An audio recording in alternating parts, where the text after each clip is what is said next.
بسم اللہ الرحمن الرحیم الحمد للہ رب العالمین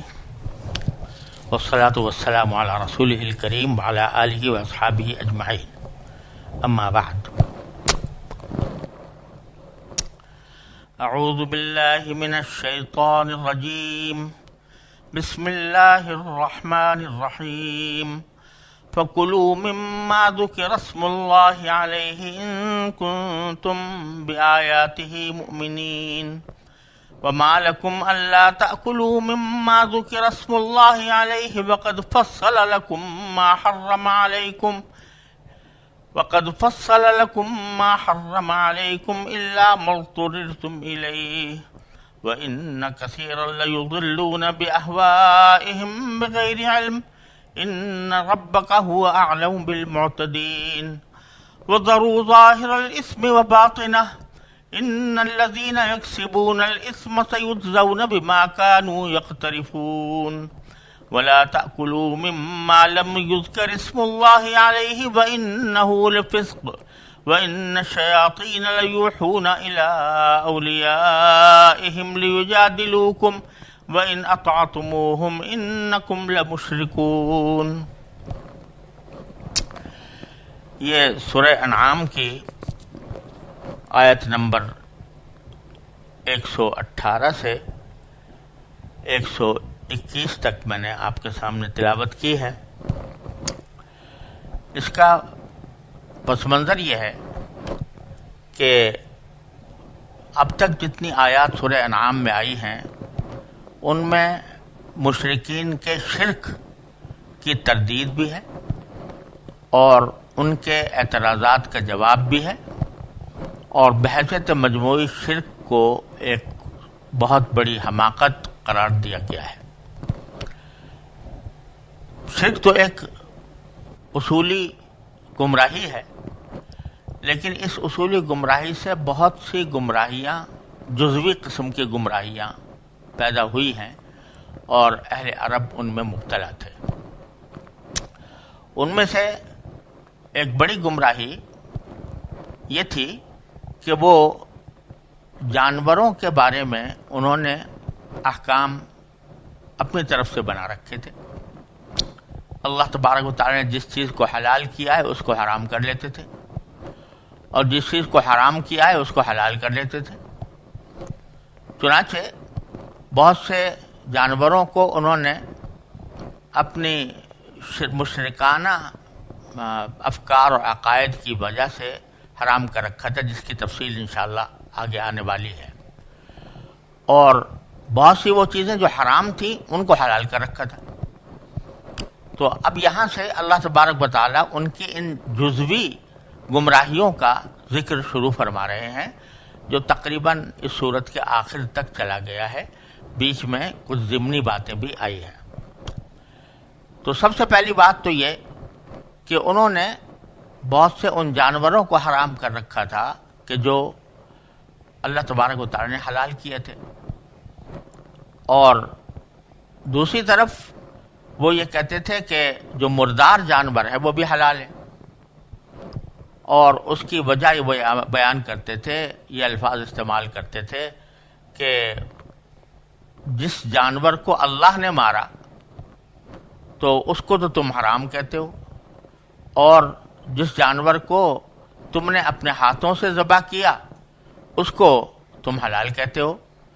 تو اللہ کے مارے ہوئے جانور کو آپ لوگ کیوں برا کہتے ہو، حالانکہ وہ تو اسی طرح ہے جیسے کہ آپ نے اپنے